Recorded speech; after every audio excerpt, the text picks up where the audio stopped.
Hi అండి. మన శివన్న ఆడవాళ్ళ పైన మాట్లాడినటువంటి మాటల తీరు బాగలేదని చెప్పేసి అన్నందుకు అతను క్షమాపణ కూడా చెప్పడం జరిగింది. అయినా కూడా మీ మొదలము అతను వదిలిపెట్టము, అతను మాట్లాడిన మాట తీరు బాగలేదని చెప్పేసి పెద్ద పెద్ద వాళ్ళు కూడా ఇన్వాల్వ్ అవ్వడం జరిగింది. అందులో భాగంగా ఒకటి మనకు ఎవరు నాగబాబు గారు, ప్రకాష్ రాజు, చిన్మయి, అనసూయ, ఇప్పుడు యూట్యూబరు నాన్వేషణ గారు, వీళ్ళందరూ కూడా ఇన్వాల్వ్ అవ్వడం జరిగింది. ఇంకా ఎవరైనా ఆడవాళ్ళ స్వేచ్ఛకు భంగం కలిగించేలాగా మాట్లాడిన వాళ్ళను చెప్పు తీసుకొని కొట్టండి అని చెప్పేసి నాగబాబు గారు అంటున్నాడు. తర్వాత ఎవరైనా ఆడవాళ్ళ స్వేచ్ఛను అడ్డుకోకూడదు అని చెప్పేసి ప్రకాష్ రాజు గారు అంటున్నారు. తర్వాత అనసూయ కూడా అలానే మాట్లాడడం జరుగుతుంది. మరి చిన్మయి కూడా అలాంటి మాట్లాడడం జరుగుతుంది.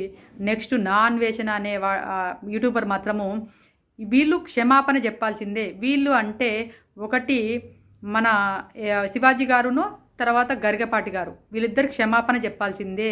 ఎందుకంటే ఆడవాళ్ళ స్వేచ్ఛను అడ్డుకుంటుర్రు, ఆడవాళ్ళు ఇలా ఉండాలి అలా ఉండాలి అని చెప్పడానికి వీళ్ళిద్దరు ఎవరు? ఆడవాళ్ళు ఇష్టం వచ్చినట్టు ఉంటారు, వాళ్ళ ఇష్టానుసారంగా ఉంటారు, వాళ్ళ స్వేచ్ఛకు మీరు ఎందుకు అడ్డం వస్తున్నారు అని చెప్పేసి ఎగ్జాంపుల్గా ఒక వాటర్ మిలాన్ తీసుకొచ్చేసి వాటర్ మిలాను కీరని తీసుకొచ్చి ఆ ఎగ్జాంపుల్ పోల్చడం ఏంటో, ఆ ఎగ్జాంపుల్ చెప్పడం ఏంటో అసభ్యకరంగా ఉంది చూడడానికి.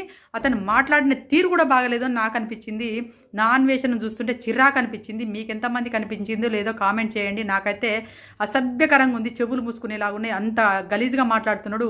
ఆడవాళ్ళకి ఏం సపోర్ట్గా ఉన్నట్టు అంత ఆడవాళ్ళను అంత నీచంగా ఎక్స్ప్లెయిన్ చేస్తూ పోలుస్తున్నప్పుడు అతను నేను ఆడవాళ్ళ స్వేచ్ఛని ఏం స్వేచ్ఛనిస్తున్నాడు అని అనిపించింది నాకైతే. ఒకప్పుడు ఈయన బెట్టింగ్ యాప్ల పైన పోరాడుతున్నప్పుడు, ఈ నాన్వేషణ అనే కుర్రాడు బెట్టింగ్ యాప్ల పైన పోరాడుతున్నప్పుడు నాకు అనిపించింది, అరే ఎంతోమంది చనిపోతుంటే వాళ్లకు అండగా ఉండడం కోసం, వాళ్ళ కుటుంబాలకు అండగా ఉండడం కోసం పోరాడుతున్నాడు.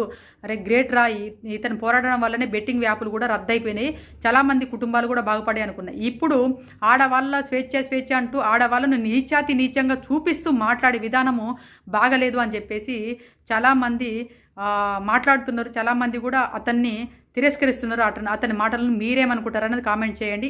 ఇప్పుడు శివాజీ గారికి సపోర్ట్గా ఉంటారా, లేకపోతే శివాజీ గారికి ఆపోజిట్లో ఉన్న వాళ్ళకి సపోర్ట్గా ఉంటారా అనేది మీరు కామెంట్ చేయండి. శివాజీ గారు మాట్లాడినటువంటి మాటలు మీకు రాంగ్ అనిపించినాయా అనేది కూడా కామెంట్ చేయండి. నా దృష్టిలో శివాజీ గారు మాట్లాడినటువంటి మాటలు కరెక్ట్గా అనిపించింది. ఎందుకంటే ఆడవాళ్ళు బయటికి వెళ్ళినప్పుడు ఒక మంచిగా పద్ధతిగా వెళ్ళండి అమ్మా అని చెప్పాడు, అంతే తప్ప అతను ఇంకేం మాట్లాడిండు, ఒక వర్డ్ మాట్లాడిండు, దానికి క్షమాపణ కోరిండు.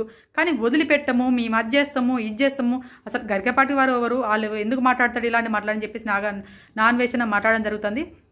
మీరు నాన్వేషణ మాటలను తిరస్కరిస్తారా లేదన్నది కామెంట్ చేయండి. నాకైతే నచ్చలేదు.